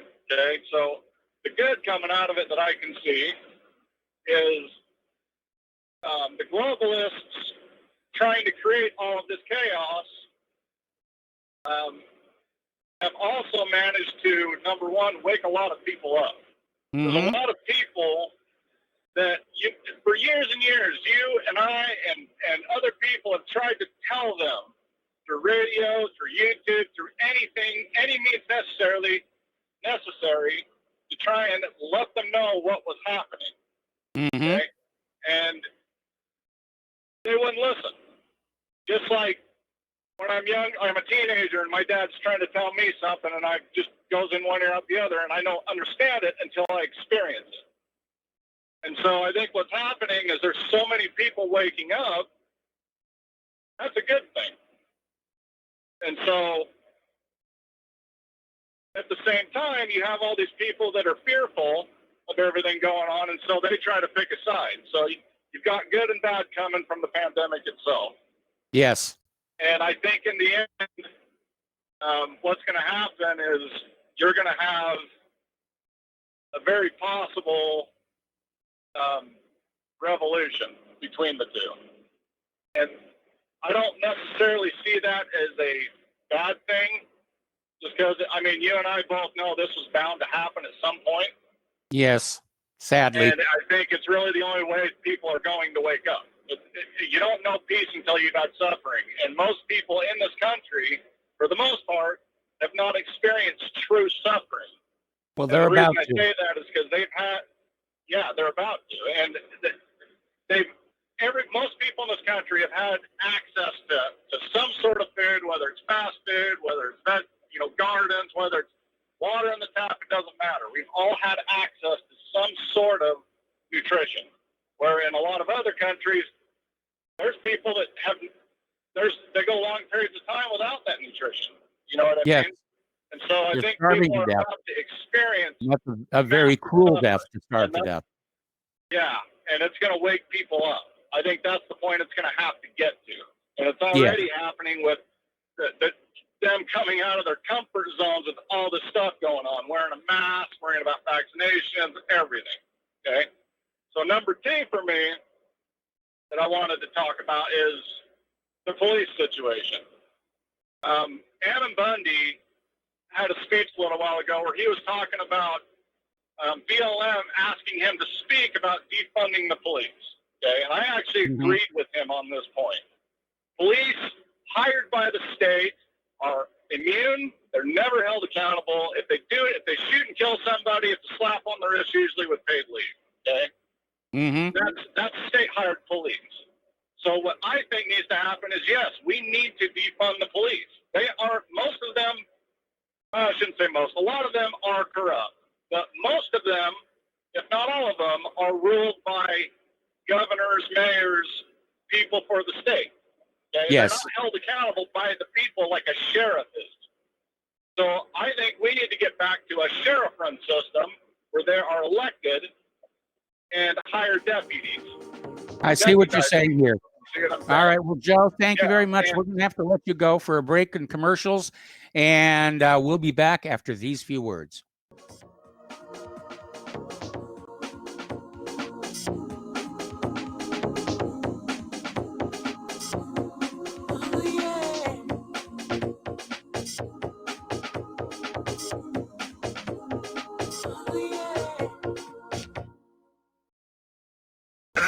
Broadcasting Network late night premiere show of Red Pill Hardcore is hosted by activists that want to hear from you, the listeners. So that you can get involved in the activism, please call in at 800-313-9443 at 10 p.m. to enter the discussion. To book yourself as a guest, call our studio at 202-657-5715 or contact RBN staff. Remember, keep it real and take the Red Pill. So, you love talk radio? Then you'll love TalkStreamLive.com. TalkStream Live is always on, 24/7, with the best streaming talk shows. Find your favorite talkers and discover some new ones. It's free, readily available online or on mobile with any smartphone or tablet. Finding your favorite talk shows all in one place has gotten a whole lot easier. Just go to TalkStreamLive.com. Be sure to download the free apps from Google Play or the iTunes App Store. Folks, we're living in a world the likes of which we've never perceived any clearer than we do now. The plan for global governance has been in the works for generations and would have likely been achieved by now, but for the fact that the globalists left open their Achilles heel. With all their tools, Federal Reserve System, fiat currency, no child left behind, and then Common Core education introduced to our schools to dumb us down, vaccines, pharmaceuticals to lobotomize us, GMO foods, insertion of compromised or bought and paid for politicians, judges, mainstream media propaganda, all pieced together like a puzzle designed to ultimately bring the world under submission. But with all their strategy, they forgot one thing: knowledge. And knowledge is power. With knowledge, their bombardment is nullified. Folks, with that, as brilliant and knowledgeable as you've become, among the wisest audience of any radio audience in the world, and you are, I want you to take a moment to reflect and ask yourself, how much of that knowledge did I obtain from Republic Broadcasting Network? How high has my consciousness been raised since I've been a listener? How fast am I now able to discriminate truth from fake news by being a Republic Broadcasting listener?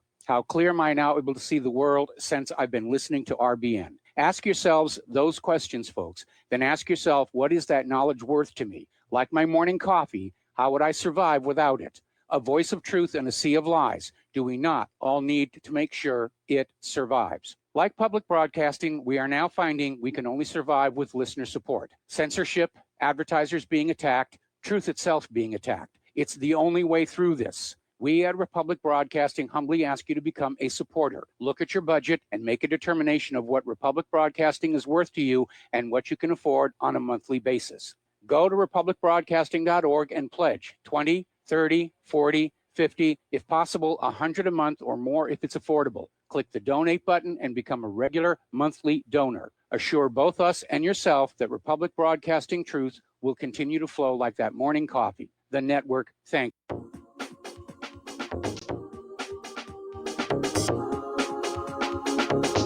What Really Happened with your host, Mike Rivero.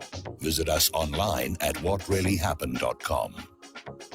Here is your host, Michael Rivero. Welcome back to the show here. We're going to go back to the phones to Tom in Utah. Tom, thank you for waiting patiently. What's on your mind today? We lost Tom. We lost Tom. Okay, good. Back to the news then. Actually, he's here now. You just go back. Oh, Tom, are you there? Hello, Tom, are you there? I'm here. Okay, good. Well, little gremlin there we were dealing with. What's on your mind today? This is a little of my sarcasm, but the vaccine is going to be good for the livestock industry. It's going to take millions of gallons of blood and offal to, to culture and to transfuse transport those bacterium in the vaccine. Well, in So this case, I don't we're dealing with a virus rather than a bacteria. But you're right. There's definitely going to be a boon in the growth medium. Yeah, and then of course the refrigeration industry's got a big order. They've got Yes. to produce thousands of freezers and refrigerators to keep that stuff from rotting before they stick it in you. And I'm sure they're going to load it up with all these mercury-based preservatives as well. Well, those are the preservatives. The real problem is the base itself. Yes. Turns your body against any protein structure in that vaccine, triggers the production of antibodies. And so if there's gonadal tissue in that vaccine, Yes. it'll turn your body against your own gonads. If you got And you wind ovarian up being tissue in that sterilized. vaccine, it'll turn, ovarian tissue in that vaccine, Yes. it'll turn your body against your own ovaries. I What a think that's deal. why we're having an epidemic of peanut anaphylaxis, is they're using peanut oil as a vaccine adjuvant. Yeah. When you bypass the liver, and the liver doesn't get the opportunity to catabolize those proteins or lipoproteins, then you've got to deal with the antibodies your immune system produces against that foreign material. It's like you, but not you. I mean, this whole thing just drives me cuckoo. In fact, my friend that I was just on the phone with in New Orleans, he's a pathologist there at Tulane. He said, "What in the world's going on here?" And I said, the more I can pump the tissues that are like you into you, the more I turn your body against yourself. You can pick your disease, pick Yes. your autoimmune disease. If that vaccine carries the myelin sheath from the brain tissue, nerve tissues of the animals that it's derived from, it'll Yes. turn your body against your own myelin sheath, and then you get to have MS. Yeah, that Every makes a lot of autoimmune sense. disease is That makes a lot of sense. diabetes. If that vaccine media's got pancreatic tissue, then you can turn your body against your own pancreas, and that's diabetes type 1. Well, what a moneymaker for the medical industrial complex. Yeah, we have the solution to the problem. Oh, wait a minute, we created the problem. But they will still sell you the solution. I see all these commercials for brand new products on TV, and some of them appear to be drugs to correct problems caused by earlier drugs like vaccines that have to deal with how your immune system has gone out of whack. It's become too aggressive. And, there's one doctor, Dr. Ronald Klatz, who we've had on the show before, and he thinks what I'm dealing with may be a vaccine adverse reaction. So we're looking into that. In the past, there was a way to immunize yourself that was intelligent, and that was to scratch your skin and place an infectious material on your skin, but your skin would be the immune barrier. You wouldn't have to have these errant proteins infused into your bloodstream. Mm-hmm. The old TB, tuberculosis or smallpox, where you got I to remember scratch on the those. skin. I remember those. That was the safest way to be, quote, immunized. Of course, Yes. there is an even safer way. That's that you simply pet or be in the space of that creature that has that pathogen. But the pathogens on the exterior of that animal are now dead or dying. They cannot hurt you, but your body can at least produce an antibody based on that dead or dying form without any risk of having that form multiply in you. Well, I'm not sure how well that works because the pathogens can continue to reproduce even on a dead life form as long as the food supply is still there. Now, in the case of a virus, It death is not instantaneous. It takes a while for everything in the life form to be truly dead. And that means there's still going to be cells capable of reproducing viruses. So I would be very cautious about that last one. Well, that's the nonsense that the sophistry is given to you. Once that organism is outside its shield of fat, it's vulnerable to the light, the oxygen, the cosmic energy. And it's so small, it's like if I take you out in the desert and I tie you down, since you have enough mass, you can survive about 3 days. Yes. But when you get down to a bacterium or smaller, the mass is so limited that the lifespan of that thing or survival is much shorter. It's in fractions of a second in some cases. All right, Tom, we got to let you go here. We got to take another break for commercials, and we will be right back.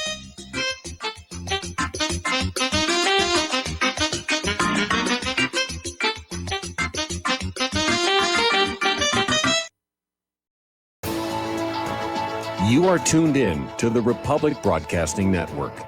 Visit our website by going to republicbroadcasting.org.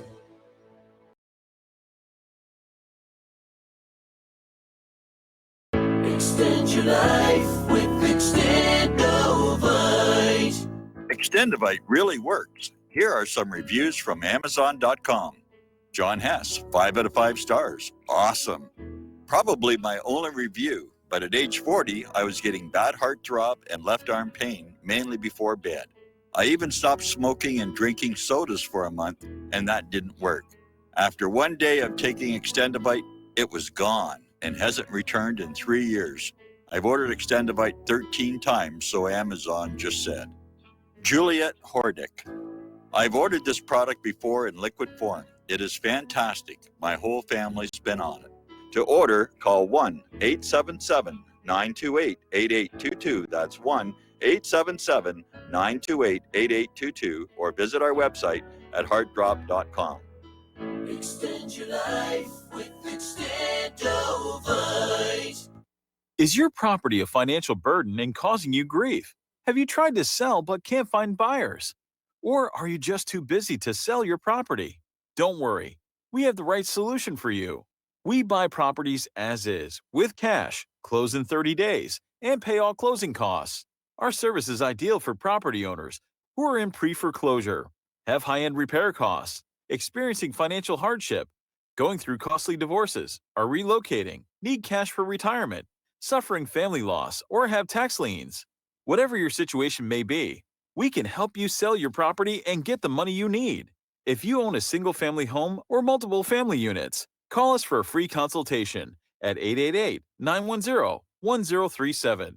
That's 888-910-1037. Or visit our website at cachingproperty.com. That's cachingproperty.com. Sell your property fast and leave all your worries behind. Homeowners, if your lender has gone out of business or sold your transaction to another lender or servicer, you may be the victim of a wrongful foreclosure, resulting in the loss of your home. If you've already lost your home, are in foreclosure, or even in good standing, you can challenge the mortgage transaction's illegal issue, and your property can be restored to you, and your foreclosure can be stopped or reversed, and the mortgage transaction declared unenforceable. State laws, U.S. title codes, the Uniform Commercial Codes, and U.S. Supreme Court rulings have upheld that defective mortgage documentations can reverse or stop foreclosures and enforce property title claims in favor of the homeowner. We are having successes in stopping the process of foreclosure, the enforcement of the foreclosure judgments, the sale of property, and evictions after the sale. We are not attorneys, and we don't give legal advice. We are a professional team of legal researchers, providing forensic mortgage audits and expert witnesses. We have the knowledge to produce the evidence and enforce laws regarding your legal issues. We've been in business for 12 years without a complaint. Consultations are free, and we provide a free title search to confirm if your mortgage has legal defects. Please call 855-253-3748. 855, the number 2, keep it today.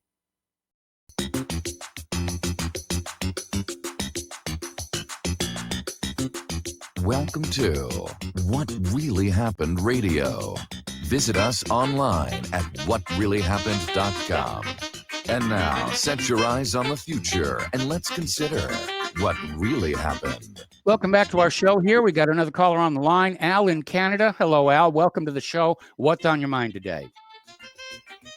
Hi, Mike. Hi. I'd like to talk about vaccinations. Okay. I've heard a couple of other people talk about them. I'm the poster boy for such a thing. Seeing as my MMR almost killed me, my Yes. older brother's autistic, and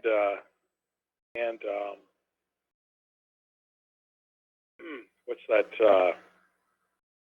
Jesus, it's been so long now, I can't even remember. His brain doesn't produce something. Manic depressive, right? Yes. Well, the autism it didn't show up until about 3 days after he was vaccinated. Anyway, so some of the ingredients in these vaccinations, I mean, formaldehyde, aluminum salt, thimerosal, chicken egg protein. Yes. There's one, that's the flu vaccination. Sugar, thimerosal. There's another different. Isn't it interesting? They were supposed to stop using thimerosal, and yet they're still getting exceptions, and they're using different mercury-based preservatives to get around the ban, but the mercury is still there. Yeah, and of course, mercury is a neurotoxin, so is aluminum. Yes. Yes. What's another one? Chicken embryo cell culture. Fetal bovine serum. Yes. Glutamate. MSG. MSG is, even when people eat it, a lot of people have different reactions to some people's high blood It'll pressure. give me a goes up. migraine. It'll give me a migraine. Yeah, it makes my nose water and all that jazz. Yes. But what MSG actually does to the brain is it causes your neurons to fire rapidly and in succession until they just burn out and die. I think you're confusing MSG with aspartame. Aspartame is an excitotoxin. Sorry. Yeah, I'm sorry. You know what? You're right. Yes. Yes. Yeah. Because I'm sitting here looking at a list of all this other stuff they've put in this. Yeah, well, one of the bad things that monosodium glutamate does, I mean, it's sold as a flavor enhancer when it's used outside the body, but what it really does is it disrupts the signal in your body that says, I've had enough to eat. And this is why food manufacturers love monosodium glutamate, and they put it in processed foods under a wide variety of names like autolyzed yeast extract and various other things, because they know people are trying to avoid it, but they want to put it in there because if you eat it, you'll eat more of their product. You'll go back to the store sooner and buy more of their product, and they make more money. So in a nation where we already have an obesity epidemic, our food manufacturers are putting chemicals in the food to make us eat more. The actual real food manufacturers aren't doing that, though. Which would be the farmers. Yes. Right? Well, so you we're have talking to about be careful because, even in the supermarket, they'll spray the produce that's in there in the produce section. They'll spray it with monosodium glutamate because it also acts as a preservative. Yeah, and I mean, at that point, any produce that I bring home ends up in the sink. Yes. And in cold water with soap, a surfactant. Yes. That's all I'm using it for. I'm not trying to, have a bubble bath or anything. It's a surfactant, so it reduces the surface tension on the produce, so anything that's on there comes off easier. And of course, just a little bit of bleach, which is sodium hypersodium chloride. Yes. So I mean, I know what I'm doing, and then of course I rinse it off. Our water is treated with chlorine anyway, or drinking water. Most people's drinking water is treated with chlorine, and it'll evaporate off, after a while. The chlorine, that is. Yes. So probably the best thing to do if you drink tap water like I do is I use one of those Brita things, and by the time I drink it, there's just probably pour the water no back chlorine and in it forth whatsoever, between a but- couple of glasses to aerate it, and that'll take the chlorine out. Yeah, and that's actually recommended if you have plants and all that sort of jazz, right? Yes. Because plants don't like chlorine in the water. No, It they actually really stunts don't. their growth.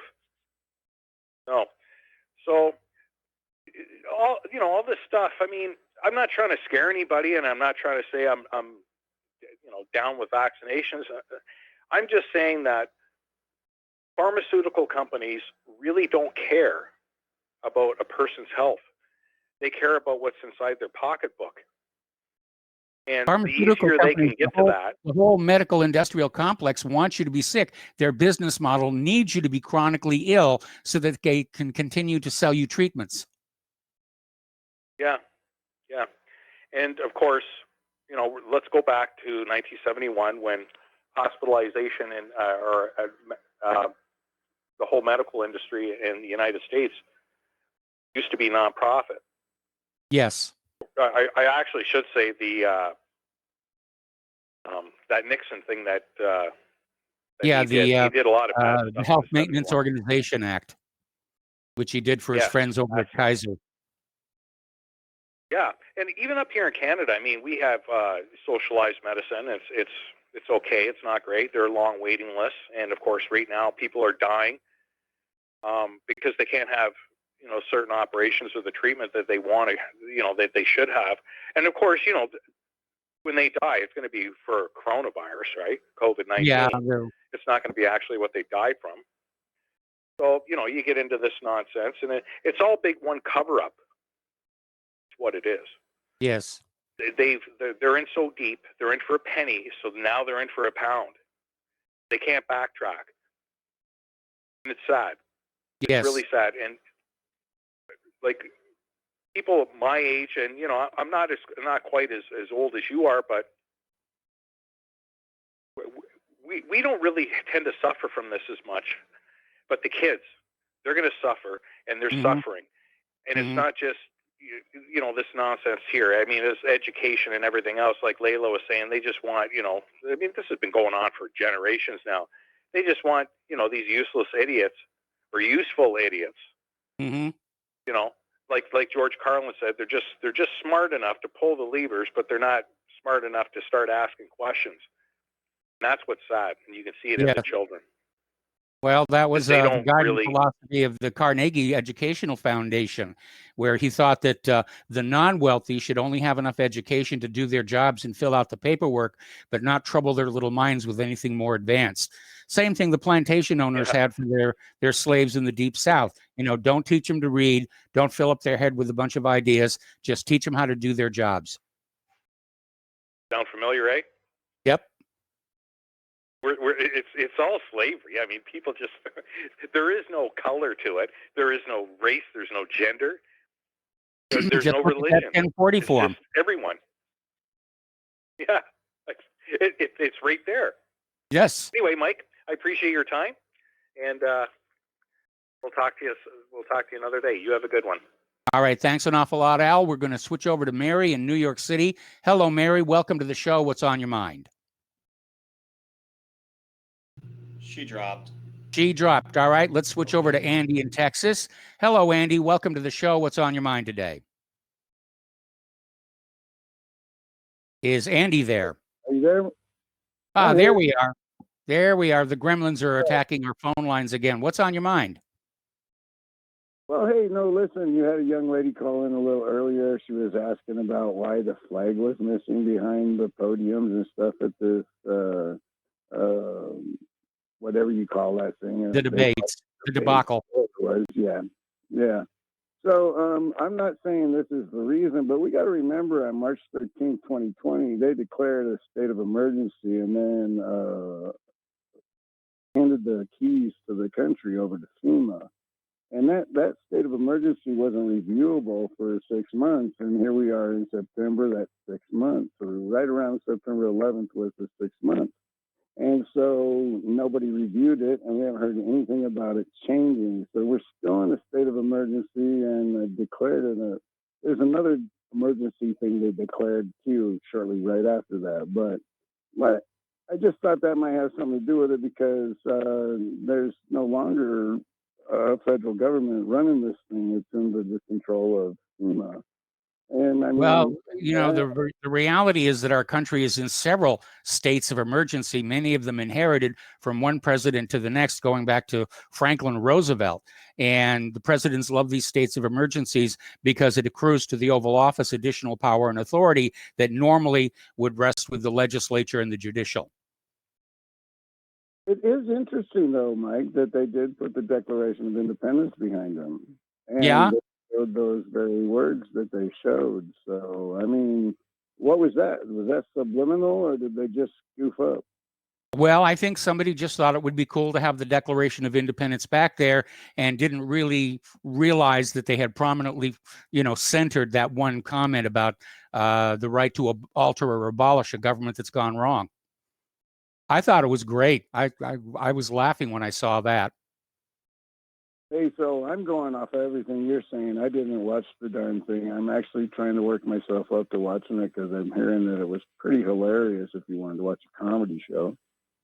But Well, anyway, I don't know that it was all that funny or even entertaining. And after a while, it got rather tedious to watch. And I'll be very honest, I didn't make it all the way through.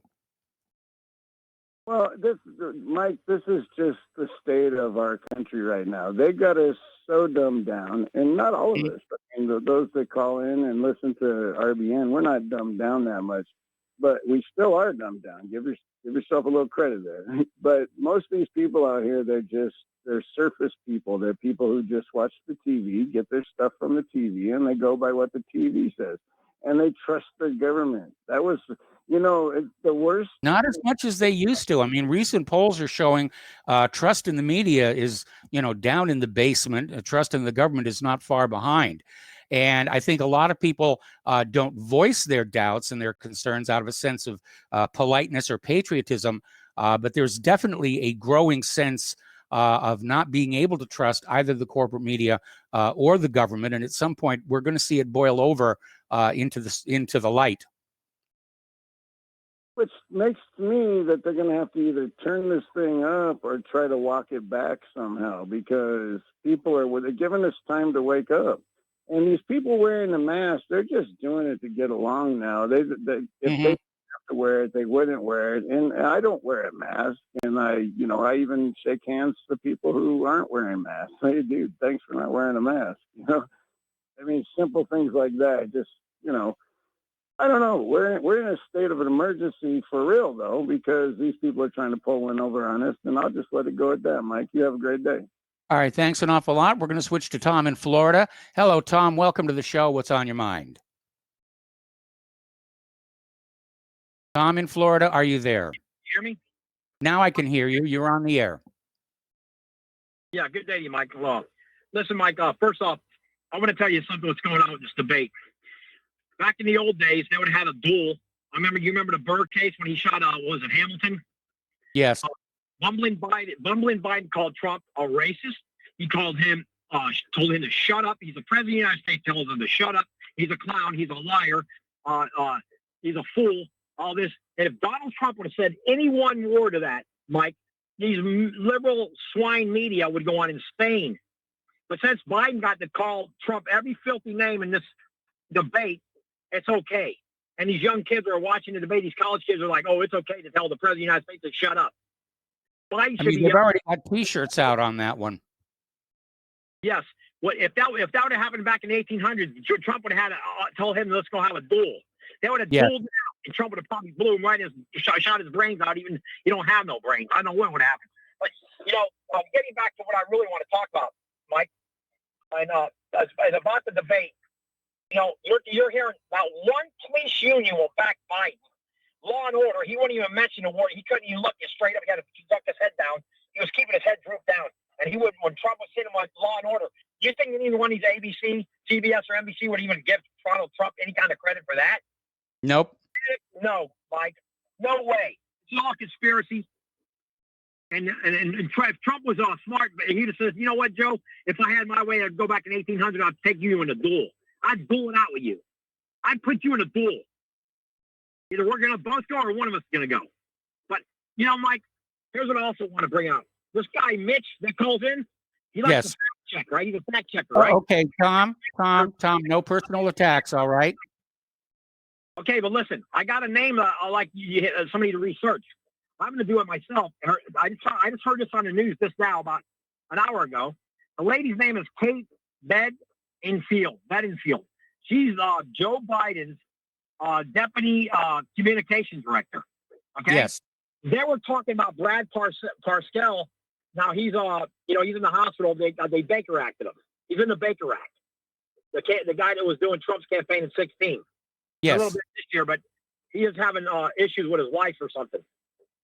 So they brought out the fact that this Republican host on the radio down here brought out, well, who's running Joe Biden's campaign? And they found out her name is Kate Bedingfield. A lot of these schmucks like Joey Behar and Whoopi Goldberg, that's not their real names. They're all Zionists, and they changed their names. They love to change their names. Can you explain why they love to change their names so much? And this Kate Bedingfield is a big-time New Yorker or New Jerseyan, big-time. She's running Biden's campaign, and she's basically telling Biden the way you beat Trump is by the race card. They have to keep the black vote at around 89% to win the popular vote in the election. If they can keep the black vote around 90, Trump's going to have a hard time with the Electoral College. If Trump grabs 15% of the black vote, he wins the election. Did you hear about that, Mike? Yeah, I heard about that, and I keep hearing that a lot of blacks are going to vote for Donald Trump. Maybe they're tired of the Democratic plantation. Well, Mike, every time I see a black person, I ask them if they've seen the movie, the documentary Uncle Tom, and they haven't. Ones that do so. Oh, I love that. So now they're on the fence. They don't know what to do.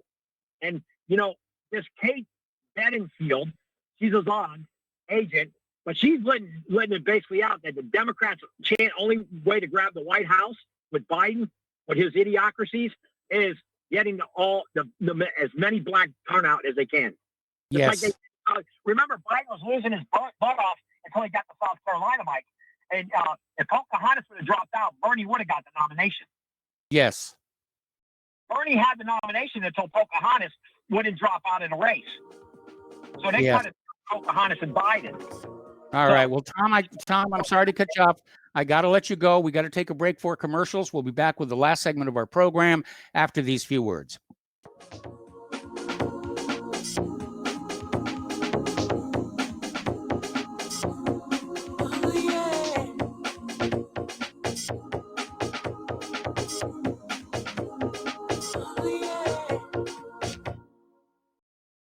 Here at Republic Broadcasting Network, we have been building our online store. Well, we have been focusing on bringing you the best talk show host in the country. Here at Republic Broadcasting Network, we also want our listeners to have products they can use every day and in times of emergency. We have added new products each week to our store. Your support of this network, plus products at the best prices, is a win-win situation. Check out our new store. Go to our website, republicbroadcasting.org, and click on the online store located at the top of our website. Together, we can continue to grow RBN and help our listeners prepare for the future. Go to republicbroadcasting.org and click on our online store or call us. 800-724-2719, extension 3. 800-724-2719, extension 3. Extend your life with Extendovite. After about a month of Extendovite, I don't know what it is about the circulation factor. I was able to increase the weight, increase the amount of sets I could do. It has to do with the oxygen getting to the blood. You should market this as an athletic performance. And I don't change anything about my diet or anything. I just thought, this is amazing. Bilberry extract is got something called resveratrol in it, which is the same stuff that you get from red wine. It's also good for eyesight. And I was reading that the Royal Air Force during World War II would give their pilots bilberry jam so they could have better night vision stuff. This is amazing. To order, call 1-877-928-8822. That's 1-877-928-8822, or visit our website at heartdrop.com. Extend your life with Extendovite. Hey, honey, I'm home. I grabbed the newspaper on the way home. Look at all the news today. The newspaper? Don't you know that all you're going to get in the newspaper is propaganda, twisted news, and false information? Honey, this is a national newspaper. It has to be true. Ha! For some reason, a majority of the population believe anything the mainstream media tells them. The newspaper does not give out the important attention on what's happening to this country and news that affects our daily lives. Say, does that newspaper mention anything about the North American Union? No, not that I can see. I didn't think so. You need to go to www.newswithviews.com, where truth is more important than political correctness. That's www.newswithviews.com. Hey, don't throw that away. We can use that in the birdcage. Okay, move over. Let me start reading newswithviews.com. The truth? Read all about it at newswithviews.com. Newswithviews.com, where reality shatters illusion. Some are maxed out all their credit cards. Some are working 2 jobs and living in cars. Minimum wage won't pay for a roof, won't pay for a drink. If you gotta have proof, distract yourself, Mr. CEO. See how far $5.15 an hour will go. Take a part-time job at one of your stores. I bet you can't make it here anymore. And welcome back to our show. Last segment of our program today. We're going to go back to the phones to Dustin in New Jersey. Hello, Dustin. Welcome to the show. What's on your mind today? Well, real quick, Tom brought up Whoopi Goldberg. Tom, what's the matter? You don't like Guinan from Star Trek: The Next Generation? Because I thought, well, you know, I actually liked her character. It was very mysterious. You really didn't know who she was. I know you like Star Trek. I thought her character was actually kind of cool. Especially, remember when he went up against Q? Remember John Delancey as Q? He was a cool guy. All right, Mike, moving on to serious things. On Nagorno-Karabakh, all your answers are wrong. Like, that Kyrgyzstan, that's their territory. Like, yes, that's a separatist area in Kyrgyzstan. They have a right to keep the integrity of their country. Well, they've declared themselves an independent republic, but they're still not recognized by the other countries on Earth. Exactly. And they're a separatist group. So we don't know who started this. But, you know, this is turned into a Christian versus Muslim thing, which it is, but you're blaming one group. Nobody knows nobody knows who started this, but it's probably it's a separatist, because, you know, Mike, it's recognized, like you said, by the UN. That's Kyrgyzstan's country. You got a separatist group in a province that's Armenia, is under Armenian control, basically. So you got that buffer zone. I think you saw the map. But, you know, Mike, a lot of your listeners don't know this. Russia sells weapons to both countries. Are you sure it's Tajikistan, or are you thinking Azerbaijan? Oh, sorry. What did I say? Azerbaijan. You said Sorry. Tajikistan.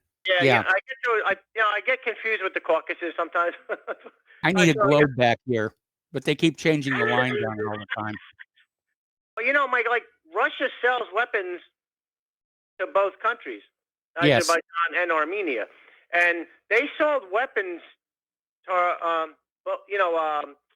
high-tech weapons to Azerbaijan, and then not too long after that, to even out because, you know, you don't want to sell more high-tech weapons to one country than another. You want to have it kind of evened out. So Armenia, unless it's Israel.